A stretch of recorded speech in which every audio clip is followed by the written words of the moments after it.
Hello guys, आप सबका स्वागत है मेरे YouTube चैनल पर जिसका नाम है एथिकल लर्नर्स। मेरा नाम है अभिषेक और आज हम हमारे इस YouTube चैनल पर एक नई सीरीज शुरू करने जा रहे हैं जिस सीरीज का नाम है CBSE क्लास 9 साइंस। जैसे कि आपको नाम से ही पता लग रहा है, इस सीरीज में हम लोग क्लास 9 CBSE बोर्ड के साइंस सब्जेक्ट को हम लोग डिटेल में स्टडी करेंगे। अगर आप लोग आईसीएससी बोर्ड से हैं तो क्लास 9 आईसीएससी केमिस्ट्री सब्जेक्ट का एक प्लेलिस्ट जो है वो पैरेलल चल रही है। तो अगर आप केमिस्ट्री सब्जेक्ट पढ़ना चाहते हैं तो आप लोग वहां उन वीडियोस को देख सकते हैं। मैंने पहला chapter the language of chemistry पूरा अपलोड किया हुआ है उस पर। आप लोग आज जाइए और उन वीडियोस को देखिए। मैं उस प्लेलिस्ट की लिंक को डिस्क्रिप्शन बॉक्स में प्रोवाइड करा दूंगा। तो अभी आते हैं हम लोग इस सीरीज पर। तो इस सीरीज में हम लोग स्टार्ट करने जा रहे हैं हमारा सिलेबस। सबसे पहले हम लोग सिलेबस से शुरुआत करेंगे इस सीरीज की। तो 2020-21 में गवर्नमेंट ने कुछ हिस्सा सिलेबस का कम कर दिया है। तो सबसे पहले हम लोग ये देखते हैं कि क्या क्या इंपॉर्टेंट चीजें या क्या क्या टॉपिक्स हैं जो हमको इस बार स्टडी करने हैं हमारे इस पूरी सीरीज में। तो हमारे पास टोटल 3 यूनिट्स हैं। पहली यूनिट है केमिस्ट्री की, matter its nature and behaviour, 27 marks. Second unit है हमारी organisation in the living world, biology की, 26 marks. Motion, force and work, physics की, 27 मार्क्स। साइंस की मेन 3 ब्रांचेस होती हैं, फिजिक्स, केमिस्ट्री, बायोलॉजी। पहली यूनिट केमिस्ट्री की, दूसरी बायो की, तीसरी फिजिक्स की। ठीक है। तो फाइनल एग्जाम्स आपके 80 मार्क्स के होने हैं। तो 27, 26, 27 ऐड करके आ गया 80। 20 मार्क्स के हैं इंटरनल असेसमेंट, आपके यूनिट टेस्ट, आपके एफएस वगैरह वगैरह, वो सारी चीजें हैं। तो टोटल मिला के 100 मार्क्स। एक और यूनिट है, यूनिट नंबर 4, जो कि इंटरनल असेसमेंट में काम आएगी। तो उस यूनिट को हम लोग इन तीनों यूनिट से कवर होने के बाद देखेंगे। तो आइए सबसे पहले हम लोग देखते हैं कि यूनिट नंबर 1 में क्या क्या टॉपिक्स हैं जो हमको इस सीरीज में कवर करने हैं।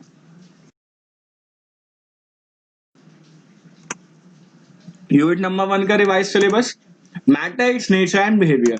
पहली यूनिट में टोटल 3 हमारे वो हैं। हमारी पहली यूनिट में टोटल 3 चैप्टर्स हैं। पहला है nature of matter, elements, compounds and mixtures, heterogeneous and homogeneous mixtures, colloids and suspensions.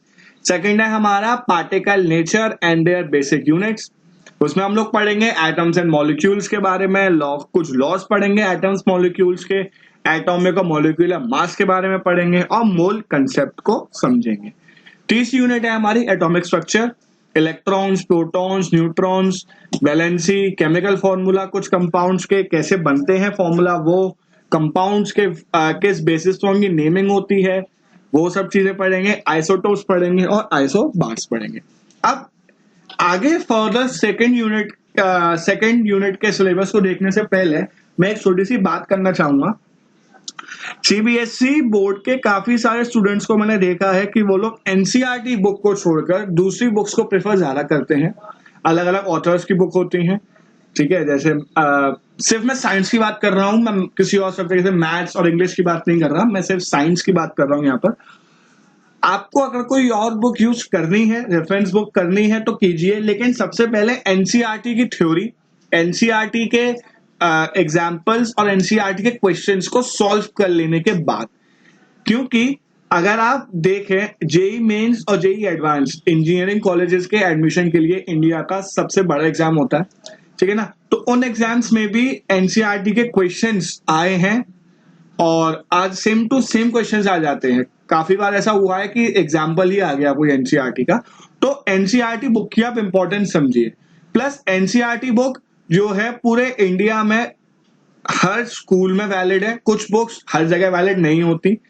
मैं आपको सेल्फ स्टडी के लिए कोई और गाइड या कोई और बुक खरीदने के लिए मना नहीं कर रहा, आपकी मर्जी है, लेकिन पहले एनसीईआरटी कंप्लीट कर लेने के बाद आप किसी और बुक की तरफ फर्दर जाइएगा। मेरे अकॉर्डिंग जहां तक मैं आपसे कह सकता हूं, उससे आपको ही फायदा होगा। क्योंकि स्कूल्स और कॉलेजेस में भी, स्कूल्स में बेसिकली 9th स्टैंडर्ड के, 10th स्टैंडर्ड के, फर्दर 11th 12th में भी बोर्ड लेवल के क्वेश्चंस भी एनसीईआरटी से ठीक सेम टू सेम काफी बार आए हैं। तो पहले एनसीईआरटी फिर कोई और रेफरेंस बुक। तो चलिए वापस आते हैं सिलेबस पर, यूनिट नंबर 2 को नजर मारते हैं। यूनिट नंबर 2 है बायोलॉजी की organisation in the living world. इसमें भी टोटल 3 चैप्टर्स हैं, जैसे कि आप लोग देख सकते हैं। पहला है cell, basic unit of life, cell as a basic unit of life, prokaryotic and eukaryotic cells, multicellular organisms, cell membrane and cell wall, cell organelles and cell inclusions, chloroplast, mitochondria, vacuoles, endoplasmic reticulum, Golgi apparatus, nucleus, chromosomes, उसके basic structure और number. Second chapter होगा हमारा tissues. उसमें हम लोग देखेंगे कुछ animals और कुछ प्लांट के टिश्यूज के स्ट्रक्चर और फंक्शंस के बारे में। Total 4 he types of tissue पढ़ने हैं, एनिमल्स में और प्लांट्स में 2, तो टोटल 6 टिश्यूज हम लोग पढ़ेंगे।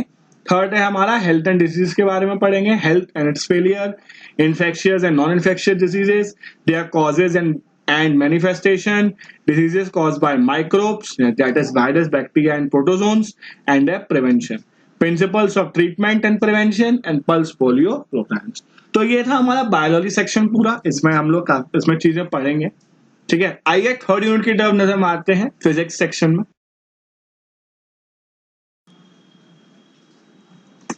तो थर्ड यूनिट है हमारी मोशन, फोर्स एंड वर्क। तो इस यूनिट में हमारे टोटल 4 चैप्टर्स हैं, namely motion, second force and Newton's के लॉस, थर्ड ग्रेविटेशन और फोर्थ है work, power and energy.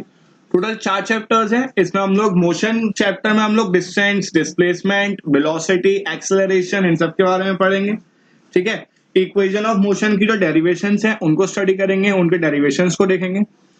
Second chapter है हमारा फोर्स के बारे में। हम लोग फोर्स पढ़ेंगे, न्यूटन के लॉस पढ़ेंगे, एक्शन रिएक्शन फोर्स क्या होती है, बॉडी का इनर्शिया क्या होता है, इनर्शिया और मास से क्या रिलेशन होता है, फोर्स और एक्सेलरेशन का रिलेशन है, वो सब पढ़ेंगे, ठीक है।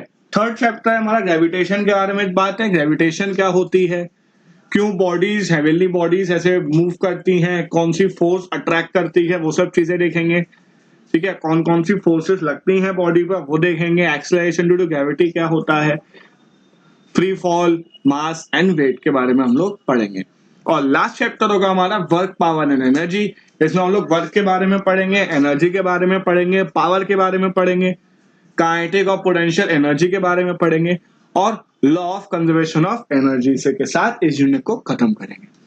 तो ये था हमारा पूरा प्रिस्क्राइब्ड सिलेबस। तो इसी के साथ आज के वीडियो हम लोग एंड करते हैं, ठीक है। आई होप आपको सिलेबस समझ आया होगा। इसके साथ ही मैं इस सिलेबस की जो सीबीएसई वेबसाइट पर जो पीडीएफ है उसकी लिंक भी मैं डिस्क्रिप्शन बॉक्स में डाल दे रहा हूं। आप लोग उस लिंक पीडीएफ को डाउनलोड कर लीजिएगा। आप उसमें कुछ इंपॉर्टेंट पॉइंट्स हैं जो एज ए स्टूडेंट आपको पता होने चाहिए। और हम लोग स्टार्ट करेंगे हमारी पहली unit matter and it's nature के साथ। तो जब तक आप पढ़ाई करते रहिए। और रही बात नोट्स की, तो नोट्स के लिए जैसे कि मैंने पहले चैप्टर में करा है, आईसीएससी बोर्ड के पहले चैप्टर में मैंने करा है केमिस्ट्री में, वही सेम चीज होगी। मैं सारे के सारे स्लाइड्स की एक पावन पीडीएफ बनाकर डाल दूंगा, उसकी लिंक, तो आपको नोट्स वहां से मिल जाएंगे। लेकिन साथ ही साथ आप लोग अपने नोट्स भी जरूर बनाइएगा। आई वुड प्रेफर आप अपने नोट्स खुद बनाइए। मैं आपको नोट्स प्रोवाइड करूंगा, लेकिन स्टिल सेल्फ नोट्स बेस्ट होते हैं कुछ भी पढ़ाई करने के लिए। मैंने खुद सेल्फ नोट्स बनाकर पढ़ाई की है, तो मैं आई वुड सजेस्ट आपको अपने सेल्फ नोट्स बनाइए। और साथ ही साथ अगर आपको वीडियो समझ आया हो, पसंद आया हो, तो अपने दोस्तों के साथ इसको शेयर कीजिए, वीडियो को लाइक कीजिए और हमारे चैनल को सब्सक्राइब कीजिए। और आगे के लेक्चर्स को देखने के लिए देखते रहिए हमारा यूट्यूब चैनल एथिकल लर्नर्स।